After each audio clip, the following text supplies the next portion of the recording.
Strong looks different for each of us, and it's time to put focus on our unique journeys that get us there. This space created weekly is for athletes to improve their mindset in order to better navigate challenges that come up in sport and in different seasons of life. On this show, we ask the questions that lead to better answers and have the conversations that truly matter.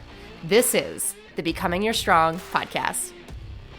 Hey, you guys, welcome back to another episode of the Becoming Your Strong podcast. I have some guests with me, not just singular.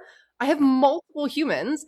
This is the first time that I've done this where I feel like this is more of like a round table of incredible voices, really thoughtful minds full of wisdom that we're going to drop on you today. I have some of the Underdog coaches today. We're going to talk about some things going on in our industry here.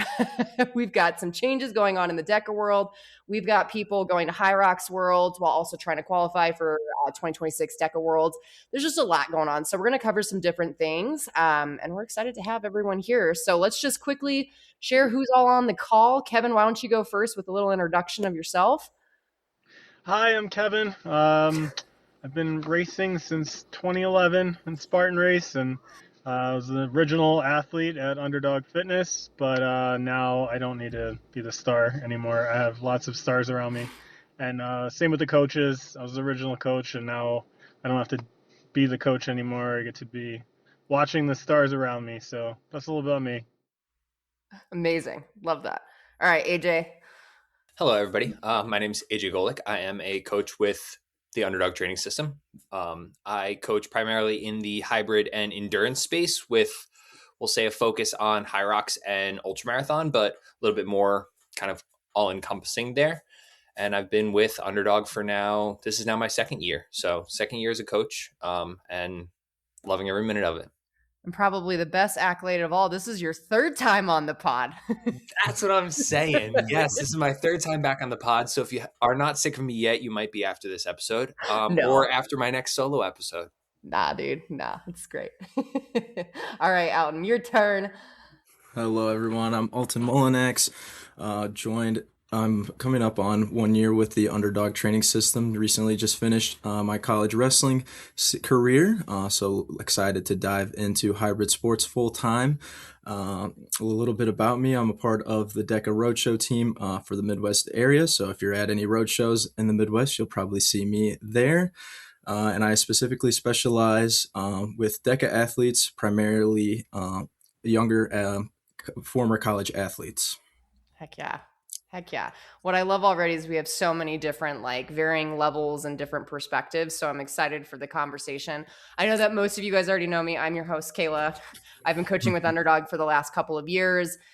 For those of you that know me, I just jumped into the HYROX world. Oh, look, there's my face all over the place if you're watching this from YouTube. But if you know me, I just started doing the HYROX stuff. So that has been really fun to delve into and not only like do as an athlete, but coach. So I primarily, for the hybrid side, I focus my time with a lot of DEKA athletes. I love on my ruck athletes, Go Backpack Club. But that is me in a nutshell. Let's dive in, folks. So I get a text. I think it was part of our DEKA group text that we have. Like, hey, the machines have changed. Sorry. It's from AJ. And I'm like, huh? This is not the first thing you want to be like in bed, like waking up to. Like, what is happening? My world completely shifted from when I went to bed and laid my head on the pillow to when I'm waking up on a Saturday morning. So it looks as if at the very first fit of 2026 that they have changed not only the ergs, but they've changed the bike as well. And so I'm trying to get a grasp on it. I'm looking at social media and I'm like, what in the world just happened? So I'm going to pause here because I know I had some initial reactions, some that are a little bit more on the emotional side. But Kevin, I want to start with you on this because you're kind of the head of all of this here. What was like, how are you looking at this situation? I know you've had some time to process. Like, where was your initial reaction and kind of where are you at now with what the situation is? Obviously, not everyone loves change. Actually, most people hate change. So I get the emotional response. And I think for athletes that have been doing this for a while, you've put so much time into the modalities and the machines. Like, we know the cadence, we know the paces. We know a lot about our bodies on these machines, myself included, maybe to a higher degree than most anybody else, especially with the bike. But I think as I've had time to process, you realize it's not just changing for me. It's not me on new machines versus everybody on the old machines. It's everybody on the new machines. And DEKA has made changes over the years for various reasons on other pieces of equipment, most notably the tank. We've changed other minor things, but the tank has been was the previous biggest change. And that going from the 4-wheel torque tank to the Z-Bex, the 3-wheel, and then the Z-Bex changed again as it got a newer model that had these swivel wheels. And thinking back through, okay, comfort of something new, that's obviously something we need to work on as an athlete. But what other things happen, nuances with the rules and those kind of things. So I think knowing that this isn't the first time something's changed and it won't be the last time, my logical coaching hat goes on is okay, cool. How do I get my team, my athletes and coaches prepared to prepare our athletes for the new stuff, the new machines? And just falling back on knowing we're always the most prepared out of anybody because we take the time to not just be oh, cool, something's new, we'll be okay, we'll figure it out. No, we're going to figure it out now so when you get to race day, when it matters, you have a good strategy. So I don't want to take everything, but I figured those are my primary thoughts. So I'll hand it off to the next one of yous. Yeah, I'll say let's go over to AJ because I had conversations with you both within the same few hours, and it was kind of varying perspectives. So AJ, let's hear from you. Yeah, I mean, knee-jerk reaction, especially those of us who have been immersed in the DEKA space for the last 4 years. Knee-jerk reaction for me, at least, and probably consensus was, here we go again with the changes. And on one side of it, the athlete side of me is frustrated, and I'll say that openly, and I'll say that to anybody. The athlete side of me is frustrated because, like Kevin mentioned, I've spent X amount of time and X amount of energy pouring into this and figuring out how to get my DEKA strong faster, how to get my DEKA mile faster, where I can improve in these zones that are supposed to be set standard. And then when new pieces of equipment come into the mix, it does change things. It changes feel, it changes effort, it changes perceived effort, it changes a lot of variables that we're working so hard to perfect so that we can put our races together the way we want to. So that was my kind of knee-jerk reaction, more so as an athlete in the space. Like Kevin mentioned, and similarly, thought patterns start to shift as you take that step back and you take the deep breath, and ultimately it's horses, not courses. So fitness is fitness, and fitness is very transferable. And although the machines are different and maybe your row and ski might feel a little different, and maybe the bike isn't, you're not going to be able to put out the same exact RPMs or watts or whatever it may be that you may have previously, your fitness is still going to carry, and the work that you do on these machines will still transfer in some capacity. And that's something that you can kind of always hang your hat on, is if you put in the training time and the training hours to it, you will be able to put out the effort that you want to. And that's kind of what's in your control, is your effort and your attitude towards these things. So yes, frustrating, but at the same time, like we did see from SoCal, times weren't that much differently. Like just looking at the top and seeing familiar athletes that we're aware of and know kind of where they usually sit with times or what their splits usually look like we were able to dive in and see like names are running like times. So although may feel different, the fitness is going to show up and you'll be able to execute. And that's what I talked to some of my athletes about that sent me messages of concern of, I don't have these machines, what am I going to do? Or the ones that are nearing a DEKA event very soon, where prep time or race proximity is much closer and they're a little bit more worried about it. We'll keep hammering what we need to. We'll keep the focus in training where it needs to be, and we'll make sure that you're showing up to the start line as fit as you possibly can, and then executing your race and having the fitness and the confidence to back that will transfer. Absolutely. Alton, I know you're in an interesting role because you're working with DEKA specifically. So, what is your perspective on all of it?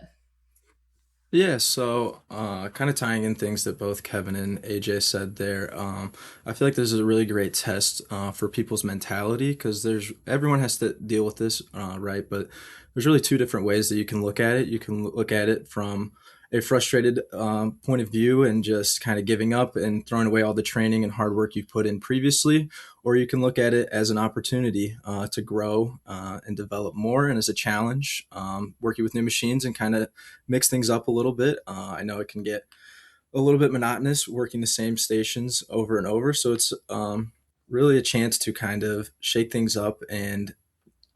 um, shake things up and really challenge yourself with something new to push yourself in your fitness to kind of break through that monotony a little bit. And the main thing that where this will take in place is at DEKA Fits. Like, affiliates are still able to use the old equipment, and at any road shows, it'll still be the same equipment. And I'm sure that we're going to dive into all the different training tips and stuff, but I feel like the mentality is really going to be the key here. The way that you're looking at this change that will really drive you forward. I agree, which is not my brightest moment that I had when this was all announced. Again, laying there in bed, doing the research, all the things, I'm freaking out. My girls are freaking out. And I realized in that moment, like, I texted Kevin, I was like, I am not being a good coach right now. Like, help me see this from a different perspective. Like, I had to cut my awareness like really quick to the fact that I had the knee-jerk reaction that AJ had, where, okay, let's flash forward to Worlds. If I'm on one machine and someone else is on another machine and are calibrated differently, like, what if that's the difference between me defending a title and me not? Like, that to me makes me want to vomit, because we work way too hard throughout the season and I just want things to be fair. Like, fairness is one of the most important values to me as an athlete. And so that was my knee-jerk reaction, on top of, like, well, we put in a ton of hours on these. Like, how are we supposed to know? I didn't like the way that they felt. It was all of the things that, like, I couldn't control, and I lost sight of what I could control. And I think that's just such a great way to navigate the conversation, like, Alton, with what you were saying with the mindset. Like, that we can ultimately, at the end of the day, the only thing we can control is our perspective. I think attitude, effort, those were other things that went into this conversation. So let's start to look at how can we start to adjust and navigate the situation. Like, we're going to feel how we're going to feel, but let's take some action. How are we going to walk up to maybe our first DEKA Fit of the season feeling confident in our race strategy and how we're going to perform? So if anyone has any ideas. Yeah. I have told a bunch of my athletes this, and I've also definitely dropped it in some of my Instagram captions at some point in time during race recaps, that the three things that you can control are your effort, your attitude, and your toughness. So you can control how you eat. And preparation wise, I think ultimately it's going to boil down to continuing to put in the hours and the time on the machines and developing efficiency through form and movement mechanics, because yes, they're different. So for those who don't know, a little bit of a background, sorry. The machines that they're using now are a company called Lycan, and previously they were using Concept 2. Through the rumor mill, through the research that you can do through Google, through whatever you want to find, you can see that the Lycan machines are more variable, and it's largely based on calibration because they use a different calibrating system than Concept 2 that is not as uniform and also not as like tested or proven, or, to be honest, built for competition sports, and more used for recreational fitness to develop aerobic base and capacity using something that's a little bit low impact. So from that angle, Kayla mentioned the calibration thing and not knowing like the difference between one or the other, and the research will show you that they're marginally slower than Concept 2 machines, but if they're not calibrated correctly, they could be marginally faster than Concept 2 machines. So there's more variability within them. But I do also think that the things that we can control and the way that we can show up prepared to race our first DEKA Fit of the season is to continue to try to progress on the machines and make those improvements like you would be doing normally. Like, ultimately, the way the machines feel should not dictate or determine your ability to row or ski, if that makes sense. So if you really lock into your form and your movement mechanics and moving as efficiently and as fast as you can while managing your heart rate and managing your effort, you apply those same principles to race day on a new piece of equipment, and that will work. If you sacrifice a couple of seconds because the machine might be marginally slower, or if you gain a couple of seconds because the machine might be marginally faster, that's not a really big deal in the grand scheme of a DEKA Fit race. The couple of seconds on either end isn't what's going to make or break your race. I mean, we've talked about it a bunch. I know all of us have definitely said it to our athletes at some point in time, like the row and the ski is not where you win your races. And that is still applicable. So yes, they're different machines, but they're still not the stations that are where you're going to be making your moves. So you still need to control your effort and control your heart rate. And if you lose a second or two or five, that shouldn't be a deal breaker on your overall race. So for us, it's continuing to become more efficient on the machines, really refine our movement mechanics, reinforcing that to our athletes of the better you can row and ski overall will transfer on race day, and the couple of seconds there isn't going to be make or break for your race. If you row 3 to 5 seconds slower and you ski 3 to 5 seconds slower, that's not where you are jeopardizing time in the race. And if you're still feeling good and able to run well and able to attack the back half thinking bike onwards, then that's where you make your money anyways. So it's it's going to boil down to movement mechanics and efficiency and fitness. Yeah, absolutely. Yeah. As AJ talked about all that, those are things you can do in training, and those are things that take months. Well, you don't need months, but you can spend months building that base on those movement patterns, and all the stuff that we've been teaching and guiding with movement patterns and fitness still applies the same, whether you're on the Lycam machine or not. So great. Those are things you have at your disposal. And like AJ said, is it going to make a big difference? Net across the board, everyone's in the same boat. Where are you going to make the biggest difference is understanding how the machines work. So for me, I know transitioning on teams, people waste time, tons of time, and solos. Getting in and out of the rower, you want to get better. You want to put yourself a lot like head and shoulders ahead of the competition. Spend time in the warm-up zone learning how the foot straps work on the new machine, because it's different from concept 2. Because 99% of people are not going to do that. We've developed a lot of people that are focused on setting their seat properly on the bike for the old bike. Well, it's the same mindset. You're figuring out how the equipment works so you can get into it and get onto it faster than your opponents. It doesn't take fitness to save 5 to 20 seconds getting into a machine, but that counts towards your finishing time.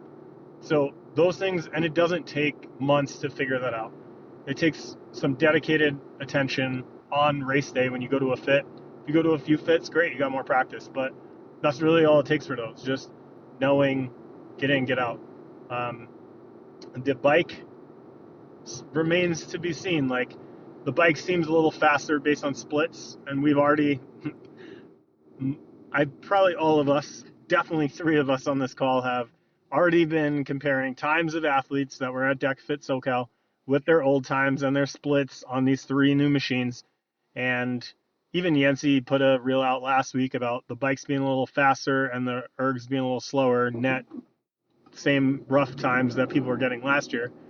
But time to play on them and understanding that is what's going to come. I'm going to go to all the fits, and not all of them, I guess all the not California fits, and I'm going to do a ton of research for myself and knowing my splits and whatnot, and figure that out to bring it back for our team, because that's something hands-on I can do. And I know some of our athletes aren't most of our athletes aren't traveling to many fits. They'll go to their 1 or 2 fits that they can get to, but we'll have details for them on that as we find it. As soon as this was aware to me, I was messaging people that were there, posting, asking questions. How'd this feel? How'd that feel? not just looking at their numbers, but asking them that qualitative kind of piece and putting those together. So lots more research to come, but like AJ said and like Kayla said and Alton mentioned, the mindset. If you have the right mindset, you can do anything the right way and you'll get what you need out of it. But if you're just woe is me, throw your hands up like, oh my God, this sucks. Like, yeah, you're allowed to have that. You control your first thought, or you might not control your first thought in reaction to a situation, but you control your second, third, and following thoughts. So catch yourself, have your 5 second pity party, and then move forward so that way you can get on to the logical piece. And all of us said the same thing. Like, it was a little surprising to us. Like, oh crap. But guess what? Those of us that were able to work our way out of it didn't do it by ourselves. We were reaching out to each other like, hey, help me get perspective on this. We just happen to be coaches in charge of other lives. So it's very important for us to get that piece. But we also rely on each other so much. We don't try to be Superman for each other. So reach out to your coach and talk to them about things like this so that way you can get level headed as fast as possible. Agreed. Yeah. And I'll be lucky that I get to see it all happen here in Denver. The fit's coming here that I'm doing. So I'll get my chance to do some qualitative research and see how it feels, as well as being there physically. But I think we talked about this as well, is just if you were to put like a towel over the screen and just go based off of feel, we've done enough base building. We've done enough anaerobic threshold repeats at 500 meters, repeats at 1,000 meters, whatever the case is, right? To have a decent understanding of like what it should feel like at a race pace, right? Just like AJ said, we're not winning the race on the row and the ski, and we know what the intensity should feel like on both of those machines and on the bike. And so maybe for this first time, like if you're going to a fit that's coming up and you haven't had a chance to really play on them yet, you go based off of RPE. And if you don't know what that is, well, that's already part of the race strategy that's probably been lacking. That you need to figure that out. So if it helps you mentally, like especially in your trainings, just to start even thinking about that, like throw something over the screen. Don't even look at the pacing anymore because it's probably not going to matter. Think about, okay, like what does my movement mechanic feel like? What does my heart rate do? What does my breathing do? Like start to tap into a lot of those internals, because that 9 times out of 10 will stay consistent depending on the day, right? And if you got good sleep and you fueled properly, all those other things that you controlled. So that was like my headspace was like, let's just go off of RPE this first time and see what happens. Alton, I didn't know if you had any other additional ideas or things to add.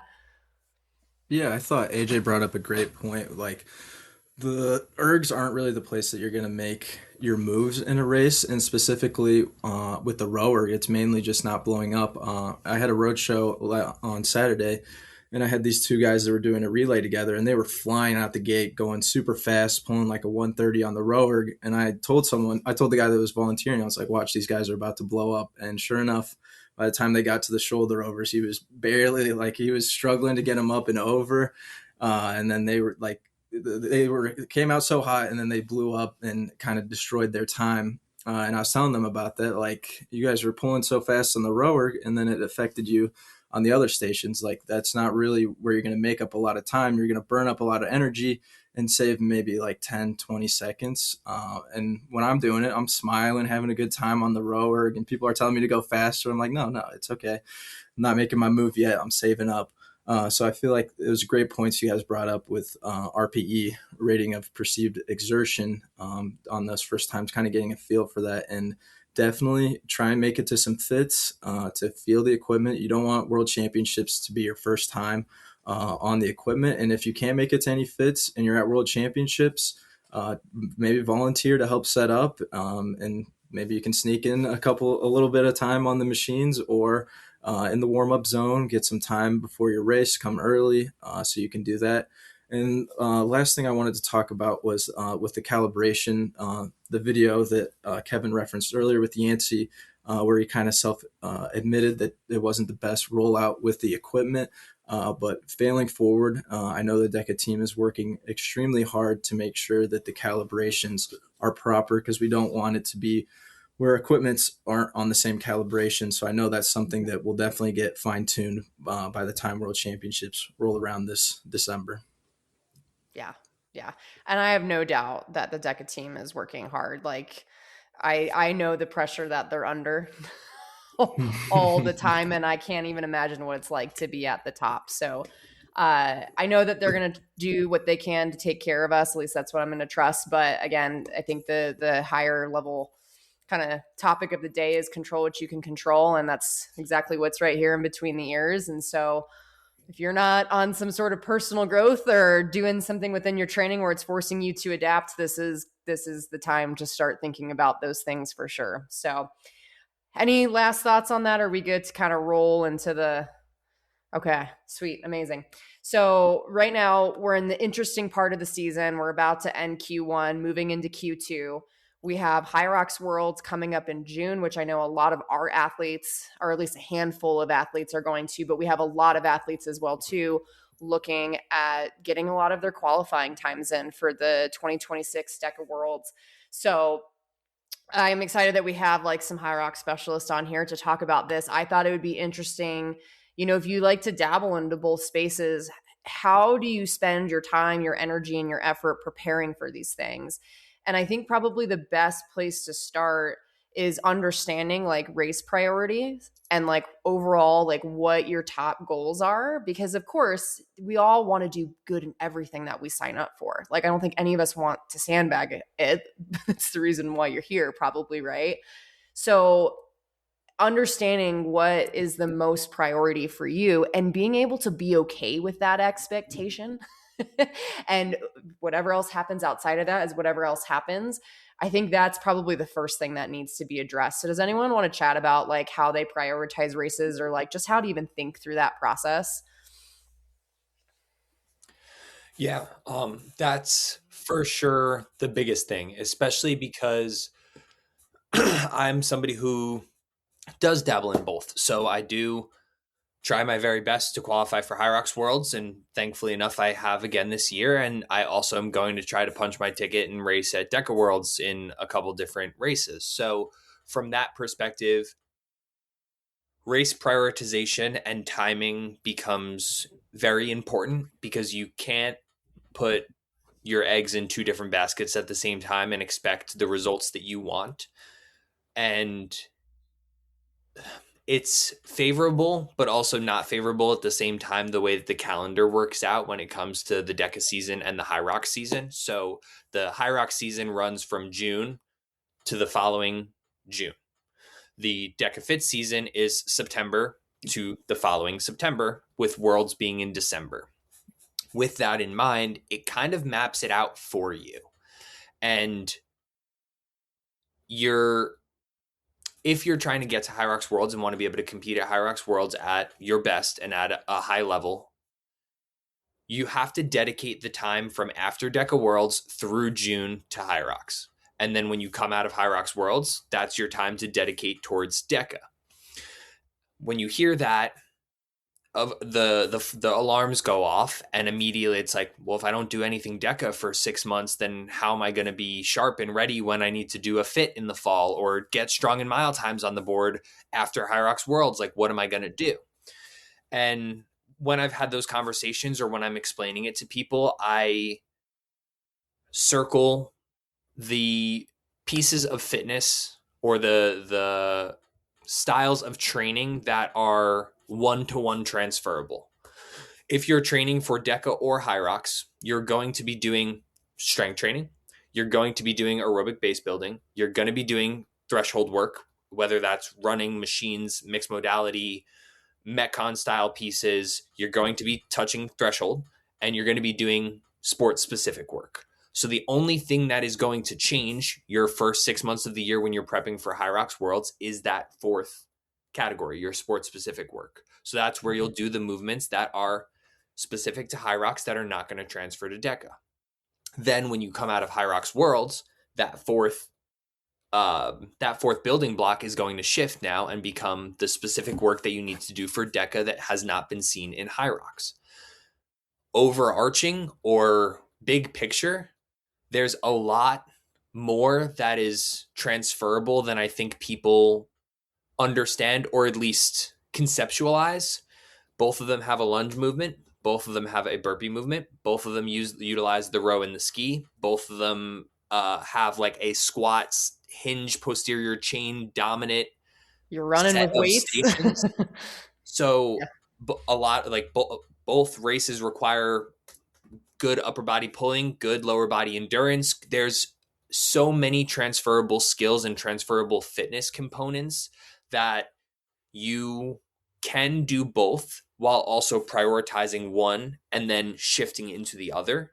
And that boils down to what your specific work looks like and also where your weaknesses lie. So for me, using me as the example, I'm going to come out of the first half of the year being all in on HYROX. I'm going to race at Worlds. And then when I come out of it, it's going to be bike and ram burpees for me. That's going to be my breakfast, lunch, and dinner. Because ultimately, Yum. I don't need to, yeah, delicious. I don't need to do more rowing and skiing.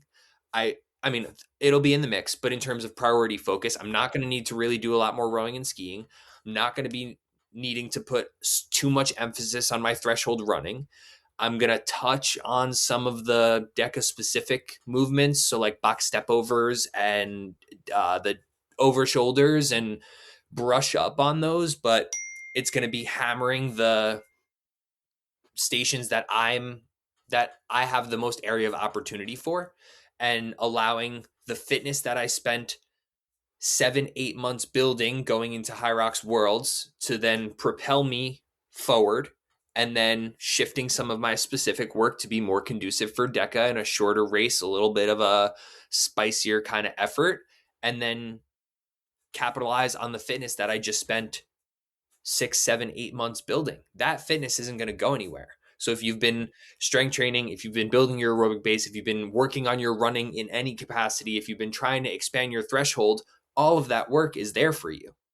And if you think about, at least I know for us and the way that we program for our athletes, we're not just doing HYROX movements all the time or DEKA movements all the time, or literally like throw up worthy. Like that's not our style of programming. So I know I give my athletes a fair share of GPP work. So general physical preparedness. And that could utilize any movement, any piece of equipment, any style of cross training per se.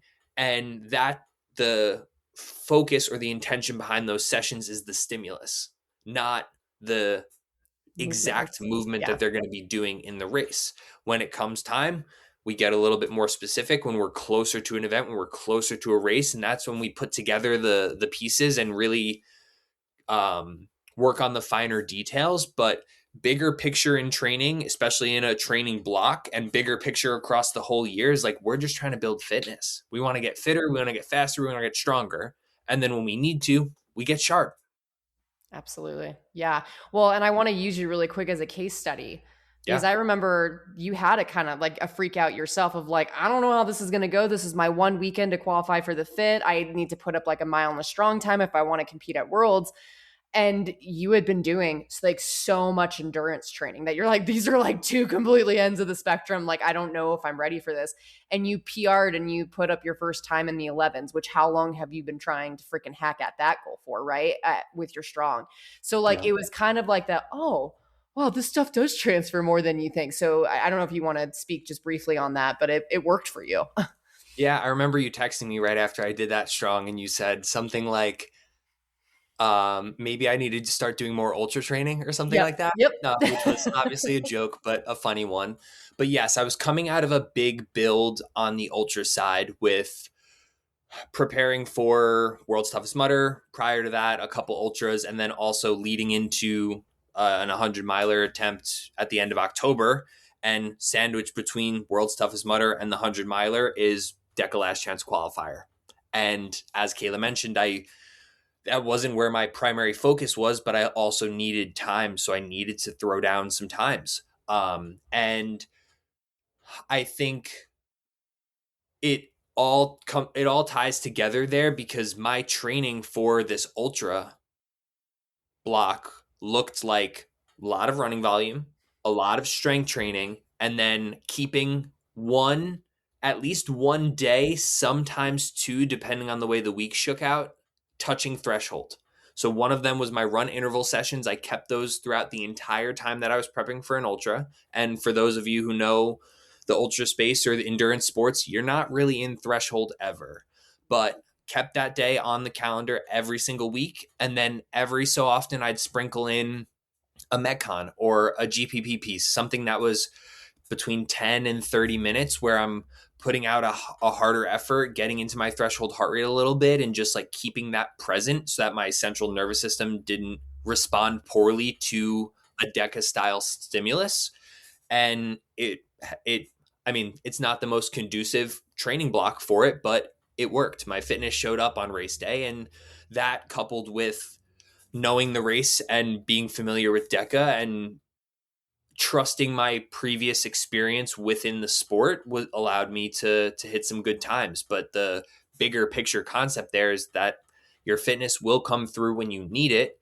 And that's ultimately what we spend all this time building anyway. We're not building DEKA fitness. We're not building HYROX fitness. We're not building ultra fitness. We're building fitness. And then whatever you want to use that for, that's when you start to get a little bit more specific and put in dedicated sessions or towards the tail end of your training block where you really start to touch on the finer detail things. Yeah, for sure.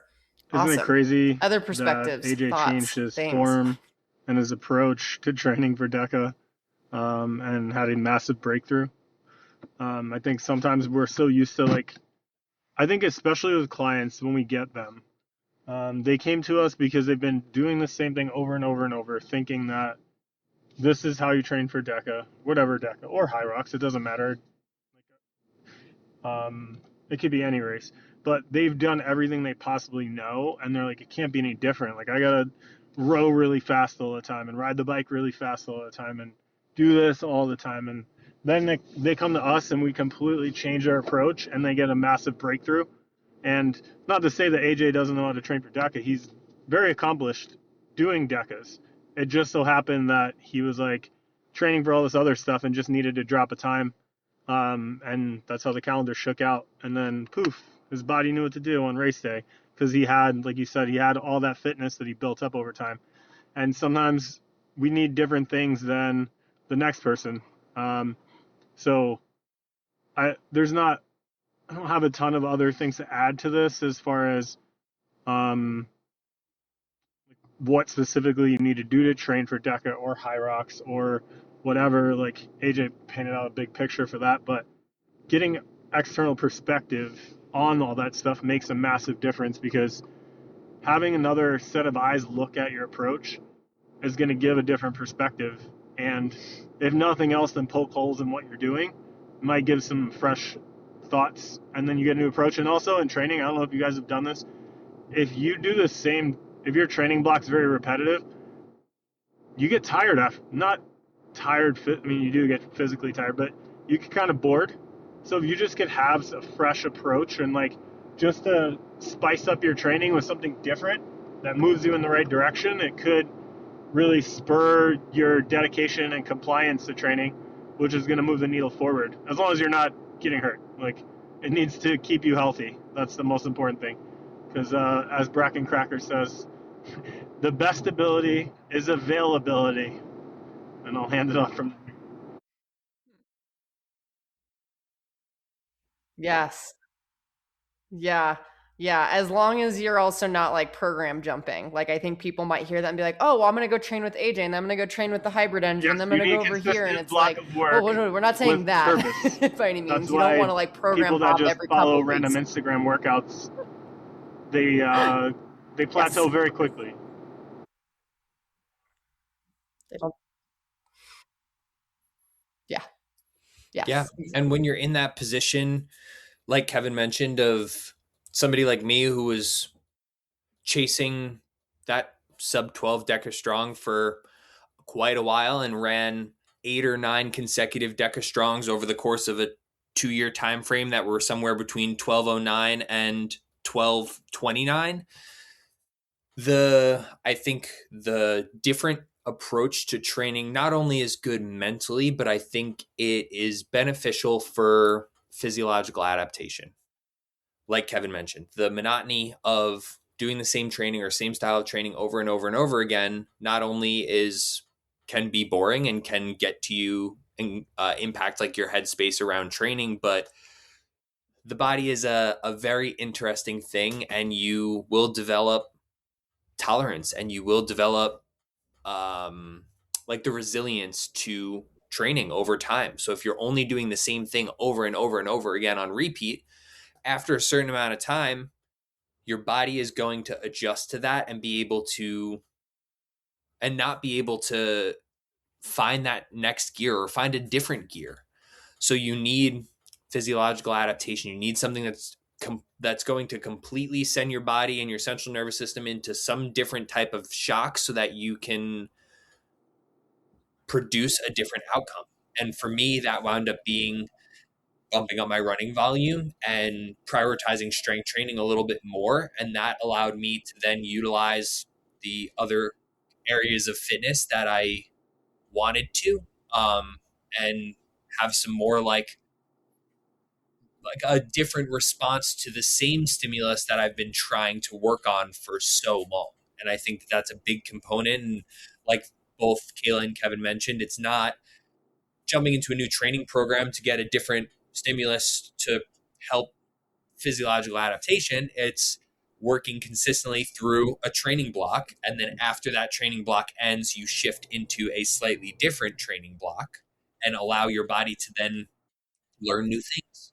For us, I know we all program in blocks that are, of course, aligned with the race calendar and conducive to timing on that side, but also like our strength training varies, where for one block we're working on, say, like the muscular endurance component of it, and then the next block we're working on developing explosive strength, and then the next block after that we're working on like power output. And so we're still strength training, but we're touching on different stimuluses and different components of strength training to promote growth as an athlete, but also different areas of strength require different approaches to training. And that's something that I think I personally neglected in the past and fell into a routine of doing very similar things over a prolonged period of time because I thought that that was what was right. And I was seeing some progress. And then once I gave it a flip, I saw a lot more progress over a shorter amount of time. So Amazing. it's important to keep things fresh mentally, but That's why also we to allow your periodize body training. to As coaches, continue to grow and we make develop. different goals for each training block, but essentially that's periodizing training. And I think where AJ just mentioned, just we didn't periodize enough out of what he was doing previously. And then when he finally did, you're not checking the pot to see if it's boiling yet. And then you just drop into a strong real quick and like, wow, it's boiling.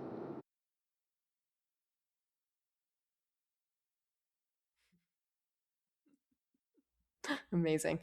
Alton, did you have some thoughts on this? Yeah, I feel like when we're trying to go somewhere, we use a GPS, right? And in order for a GPS to work, we got to know where we're at and where we want to go. So I think that's very important when you're trying to determine between trying to qualify for HYROX Worlds and you have DEKA World Championships looming in the background. It's important to know what's important for you and goal setting with your coach to know. And in order to properly goal set, you got to know where you're currently at and where you want to go. So that comes with just self-reflection on what areas you need to improve on and what is important to you, because it's going to be really difficult if you're trying to be a world champion in HYROX, a strong, mile, fit, and also ruck and all this stuff. There's so many great options out there, which is awesome, but it's important to know what you're good at and what you want to be good at, or else you're just kind of throwing sand in the wind. Yeah. Yeah, I couldn't agree more. I know even for me as like a coach that also programs for herself, I'm like, oh, but I want to do all the things. I want to do all the things in my 7-day week. And it's like, I have to remember recovery is just as important part of the training as anything else is, right? So it's like, how do you fit in all the things without overdoing it? And it goes back to exactly what you were just saying. You have to think, what is the actual priority here? I think what I loved about what AJ said is when I get back into DEKA specificity, I don't try and choose to improve on all 10 zones. I pick the one, maybe 2 zones at most. And that's where my focus is at. I think Rich Ryan even talked about this on his podcast too, how like each sort of block he has like a new project. The most recent one was walking lunges. And so it wasn't just about like the strength of it, but it was like testing different parts of the walking lunges. How can I improve the mobility? How am I warming up for training sessions that are focused on this? Like, that is training with intention. That's what we're talking about. At the end of the day, I truly believe this. The best training programs are the most boring because they stick to the fundamentals. And that's what I love about our training system as coaches, is that we do that. And we'll experiment. We'll try things here and there. Like, obviously, we're not going to sit there and do the same training plan from 2 years ago, because to Kevin's point, otherwise we get stale. But really, I think if you're an athlete that's in this boat right now, make it more simple than probably you're trying to make it. Take all of the fear of like, I have to do all the things, and just say, hey, what is the one thing that's going to move the needle in this race for me? And just put your focus there. And I guarantee if you're sticking to the fundamentals, you're going to see the improvements for sure. So, and you have time. Like, that's the other thing that I think, myself included, have fallen into the trap of, is when you look too far ahead, all of a sudden you think everything needs to be done immediately. But if you think about a training block, or if you talk to your coach or a coach about a training block, especially for hybrid, most training blocks aren't going to extend outwards of 10 weeks for hybrid. It's not a marathon. It's not something that you're going to spend 20 weeks in one specific training block building towards. So if you think about it from that perspective, you come out of HYROX Worlds in June, you have all of July, all of August, and 85% of September before you need to put up your last qualifying times, which would be for the strong and mile, it's like the 15th, 16th weekend. And for the fit, it's after that, it's the 24th, 25th weekend. So you'll have a greater portion of 10 to 12 weeks before you really need to do that, which gives you plenty of time to be able to put in a specific block towards DEKA Last Chance qualifier, if that's where your goals are and that's where your intention is. But you're also not starting from the ground. You're coming off of X amount of time building towards HYROX Worlds and revisiting that whole transferable fitness thing. Now your 8 to 10 week block isn't necessarily building up your running threshold capacity. It's maintaining it, trying to improve it, and keeping it sharp. So getting a little bit shorter and a little bit quicker, as opposed to like HYROX runs. So thinking 1,000 to 500 meters. And same thing with the station work and the zone work. You're not starting at zero. You're coming off of the foundation with a lot of very similar movement patterns and a lot of very similar applied strength. And you have now 8 to 10 weeks to capitalize on that before DEKA Last Chance qualifier, and then even more time to then refine that and keep working before DEKA Worlds. So yeah, it's part of that mindset, and that approach is understanding your timetable. You have much more time than you think, and there's plenty of opportunity to keep the front half of the year focused on HYROX Worlds. Put out your absolute best effort that you can on race day, if that's your goal right now. Come out of that and shift gears and still have plenty of time. There's plenty of time and opportunity on the table there, that a good 4 to 6 week block, DEKA specific training block coming out of HYROX Worlds, will get you plenty sharp to be able to go throw down a DEKA fit, thinking about some of those fall races in August and September. And you'll be more than prepared for DEKA Strong and DEKA Mile, as long as you come out of HYROX Worlds, like Kayla mentioned, pick the 2 zones that you feel like you have the biggest area of opportunity on to really put forth effort to, touch up on some of the other things and just get those sharp again, and you'll be more than prepared. Yeah, I do want to touch on that. Like, I think Grayson mentioned this when I had a conversation with him a couple weeks back, but we asked him, because he's a perfect example case study of like being able to do both, and do both really well at a high level, having multiple titles in DEKA and then doing some really great things as of, recently within HYROX. He talks about like how every so often he'll throw in like that Metcon, like you were talking about, AJ, just to touch that intensity really quick. And it keeps him sharp. It keeps him speedy, right? And that speed development doesn't need to be hit every single week, but throwing it in every so often, it helps kind of move the needle a little bit. So my thought process is, okay, we have until June until HYROX Worlds. What's stopping you maybe in April or May going and hitting up a local DEKA event and just being like, hey, I don't need to do like a full taper for this by any means. I'll maybe take a couple of days to chill it and go put up a time and see where your baseline is at. And then you actually have some data, right? Of like, okay, this felt really good, this didn't. So when you get out of your HYROX block, you know exactly where you need to spend your time and energy. And then that 4 to 6 week time frame, you don't feel like you're like, shit, I don't know how it's going to happen. At least you already have a time out there and you can work with some data. So that was my last and final thought on that. But anything else, guys? Do we feel like we covered it all? I think so. Yeah, I agree and like the idea of getting early season marks. I mean, we say to our athletes too, like the more opportunities you can to go and race and the more times that you could put on the board is only going to help you in some way, shape, or form. Every race is a learning opportunity. So whether you taper into it or train through it, you're still going to have some takeaways. And if you're able to get a few on the board in this time leading up to HYROX Worlds, if that's your current focus, as Kayla mentioned, it just gives you that raw data to be able to look at coming out of it.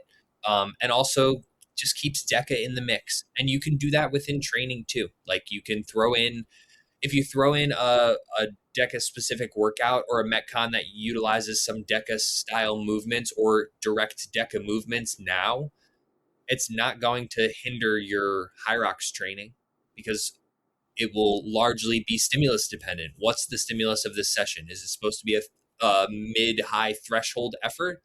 Cool. It doesn't matter if you're doing box step overs or if you're doing wall balls. It doesn't matter if you're doing ram reverse lunges or walking lunges. If the stimulus is supposed to be a threshold style effort where you're working on mixed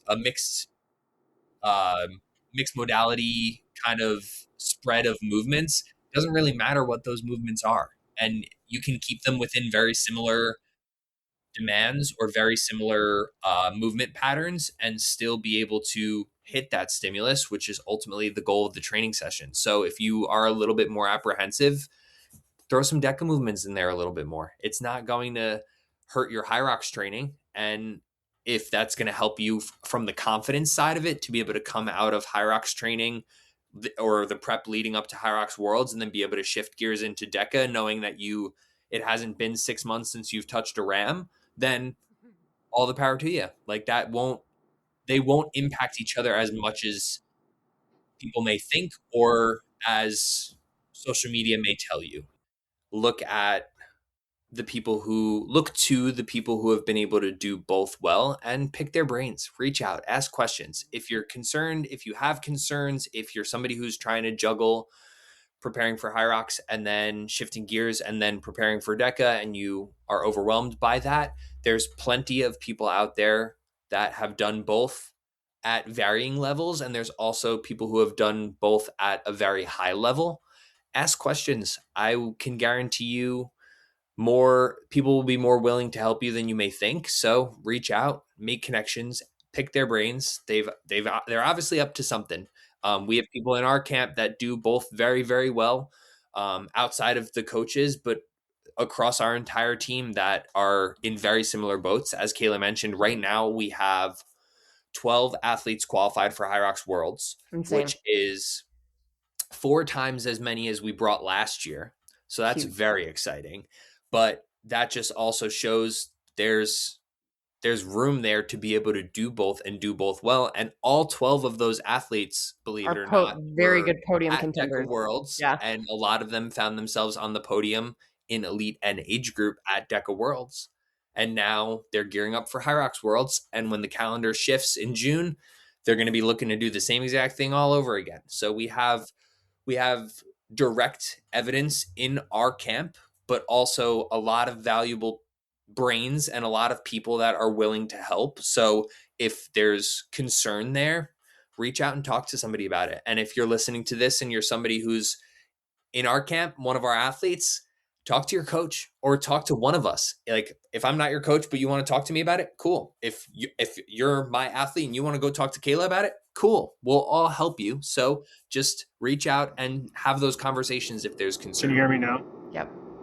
All right, Kevin, you want to try once more? I haven't gone through a tunnel in 20 minutes, but 2 things. One, Alton brought up a point where GPS, you got to know where you're at to know where you're going. So early season DEKAs allow you to get a baseline. You said that.